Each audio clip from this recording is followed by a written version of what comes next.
Well, I've been watching international test rugby for over 50 years, and I tell you what, I've seen some pretty terrible things in that time. I remember the Andy Hayden incident where he jumped out of the line-out, gave the All Blacks a penalty in the last minute against Wales at Cardiff Arms Park, and the All Blacks ended up winning that game when they shouldn't have. I remember the time when Buck Shelford, yes, Buck Shelford, remember him? Knocked Hugh Richards unconscious in a warm-up game before the All Blacks played Wales. That was also disgusting. And of course, we'll never forget the red card incident of Sam Cane in the final of the Rugby World Cup in 2023. That will never be unseen by All Black fans across the world. And what happened yesterday at the Principality Stadium will never be unseen by rugby fans across the world when Eben Etzebeth's name is mentioned about international rugby. So let's go and sit in the park and I'll tell you my views and perspective on this particular one after 24 hours of having a reflection on it all. G'day everyone, welcome to Inside Rugby with Mark. If you haven't been here before, my name is Mark. I'm a Kiwi rugby fan and I live here in beautiful Cancun in Mexico. Hey, now before I start my video today, I just want to send out a message, and it's to Mark from 2 Cents Rugby. I know a lot of you watch his great channel over there in New Zealand, but this past week, unfortunately for Mark, he lost his father, and I just want to send over my condolences to Mark and his family and friends during this difficult time.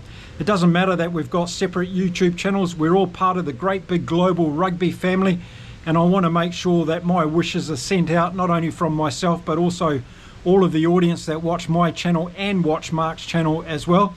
We pass on our best regards to you, Mark, through these difficult times. Okay, so let's get into the video, and we're going to be talking about the Eben Etzebeth incident that happened against Wales yesterday at the Principality Stadium in Cardiff, and what a shocker it was.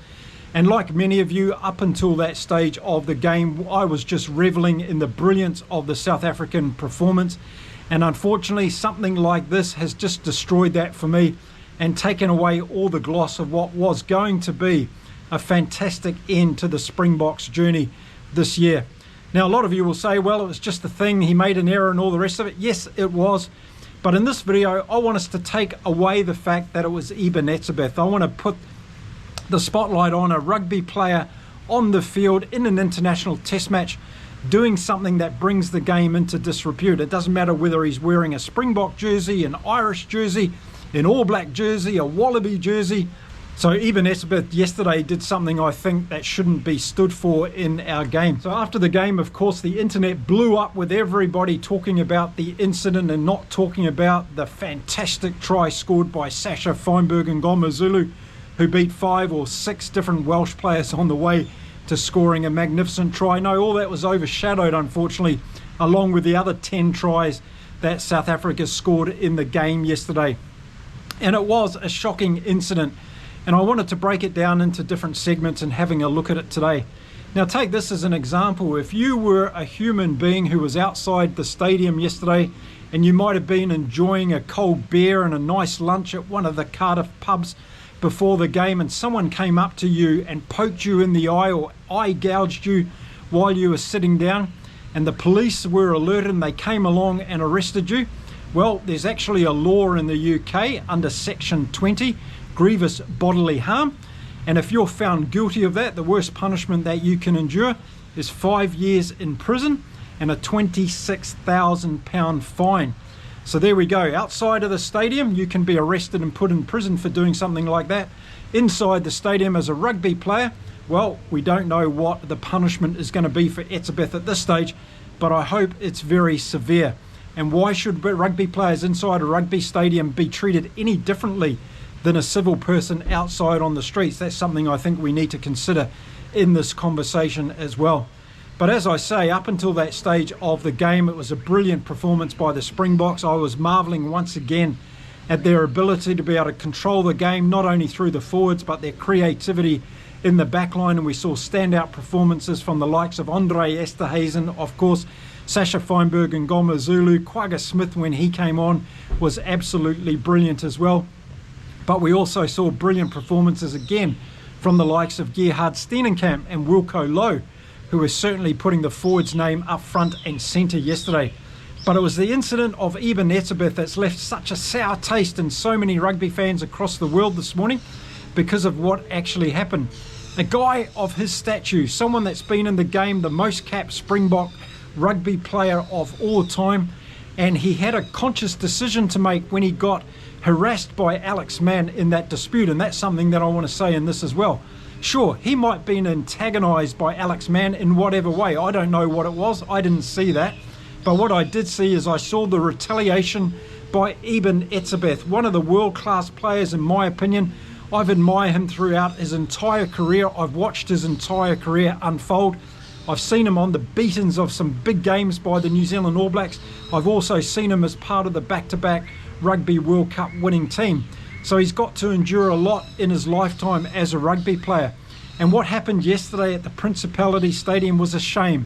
It was a shame that a player who's held in such high regard by so many players and by so many rugby fans and officials and administrators across the world had to do something like that. And I say had to because in the end he had a choice to do nothing, or he had a choice to retaliate or instigate something that happened on the rugby field. And no parent wants to see their son acting in that particular way or being a role model to millions of rugby fans across the world and behaving like that during a game. Now, knowing the culture and the atmosphere that Rassie Erasmus has created in this world-beating Springboks team, I'm sure that he would have been absolutely disappointed in Eben Etzebeth after that particular incident yesterday. And it would be very interesting to know what conversation took place with Eben Etzebeth after the game and that matter was dealt with. Now we have to wait and see what punishment World Rugby will hand down to Etzebeth. I, for one, hope that it's a significant ban. We just can't have that sort of thing happening on the rugby fields of the world. And it was good to see ex-players, South Africans like Brian Habana, coming out yesterday on Twitter and actually stating that as well. Regardless of the colour of jersey, the number of test matches played, the high esteem that he has in the game of rugby, that sort of thing is absolutely unnecessary and unwanted in our game. And I say again, it doesn't matter what colour rugby jersey the player is wearing at the time, it should not be allowed in the game. Well, now it falls into the hands of the rugby justice system, and we're going to have to wait and see what happens. And this year, a lot of you have been saying that you haven't been satisfied with what's been going on with the justice system, that it seems to be one-eyed, punishing the South Africans, and there's been a big cry about all sorts of things. Lots of you have asked me on this channel what I thought about the Jan-Henrik Wessels incident and the punishment that he copped for that. I don't think that was fair at all. Where's the evidence going to on that one? And once again, we're going to see a situation with another South African player that's going to go forward through the judiciary process now, and we'll have to wait and see what the outcome is. But before we get to that point, I just want to stress that no matter what player is on a rugby field around the world representing their nation, we should not be seeing that sort of thing happen. And unfortunately, for the great performance that the Springboks put in against Wales yesterday, most of that is going to be forgotten because of what Eben Etzebeth did in the 79th minute of that game and destroyed it for all of his colleagues. So I hope he goes and apologises to his colleagues for what he did, because they played absolutely brilliantly throughout this game, and so did Etzebeth when he came on as well. Up until that stage, he was doing a lot of great things in the line-out, getting a lot of ball for the South African, and in a very big error of judgment, he decided to go over to the dark side in that moment, and well, that's now going to be unseen for the rest of his rugby career, no matter how long that intends to be. Now, another thing about the incident, it could have gone terribly, terribly wrong. The victim in this case, Alex Mann, could have been blind for the rest of his life. Imagine that happening on a rugby field. We don't want to see that particular incident happen where that could be the outcome. And no matter people saying, well, it wasn't the case, yeah, well, it could have quite easily been. Now, as a neutral rugby fan in this particular game yesterday, I'm going to try and keep focused on the rest of the game and the brilliance I saw from the South African team, because it was a joy to watch up until that stage. One man ruined it for them. The rest of the team, they had no play in that whatsoever. And in fact, a lot of them, particularly young Zachary Portin, went in to try and to settle things down when that particular incident was unfolding. So credit to him in that particular case. But let's hope that the right thing's done in this particular incident, because we don't want to see young players across the world thinking that this is something normal that they can do and get away with in our great game. And I don't think for one second any players out there are going in intentionally trying to do this. This was hopefully a one-off situation in a game that will never happen again in our lifetime, and we can more move on from it and just respect what happened across the rugby fields of the world in 2025. You know, I feel sorry for Etzebeth'S family. They have to go and endure this now as well, just like Sam Cane's family had to when he got red carded and the New Zealand public started squeezing down on him. That's never a nice thing, and that's another part of the ownership that Eben Etzebeth is going to have to put his hand up and own as he goes through this process, and also goes through the healing part of this process that he's going to have to do on behalf of others that are going to be directly impacted by his poor performance on the rugby field. So there we go. There's some of the thoughts I've had around this. Let me know what you think, as I know you will, and let's see whether or not we get the right outcome when it comes to punishment for Eben Etzebeth in this, because we want to make sure that this type of thing never happens in our great game ever again. And we want to get on and talk about other things. And talking about other things, I've got plenty more videos to come about this season so far in 2025. So this is not the end of Inside Rugby with Mark for 2025. So make sure you stick around. If you're not subscribed to the channel already, make sure you do by hit the subscribe button. Give this video a bit of a thumbs up and like as well. And don't forget, we've founded the United Rugby Fans Global Not-for-Profit Organisation.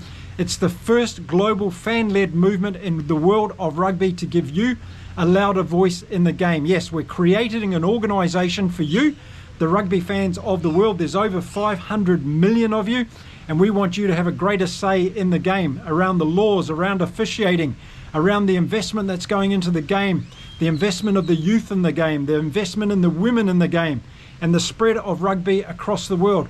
Where a Rugby World Cup's going to be held, who wins Rugby Player of the Year. All these things should be decided by rugby fans, in our opinion. So we've created an organisation called United Rugby Fans, where you're able to put your voice forward. If you want to become a free member of that organisation, all you need to do is send me an email. My email address is on the screen right now. I will sign you up for free, and I'll send you some information about all the great things that we're already doing across the world. We have a registered not-for-profit already in South Africa. We're about to register another one in Canada. We've got a global announcement coming this week where our global headquarters is going to be, so stay tuned for that. That's going to be an exciting announcement, and we're going to open up other chapters all across the world. So if you want to be part of this, then stick your hand up, help us out. We're going to build it for rugby fans around the world, and I tell you what, it's going to be absolutely fantastic. So become part of it today. There we go. We're going to end the video on a good note today, a happy note for rugby fans across the world. So make sure you come back for more videos here on Inside Rugby with Mark this week. I've got some great topics to talk about that can involve your discussion as well. I'd love to hear your views on some of the stuff I've got coming out this week. So until then, stay safe, keep watching your rugby across the world, and it's time to say adios from beautiful Cancun in Mexico. Thanks for watching my videos, and I'll see you all again very soon. Bye for now.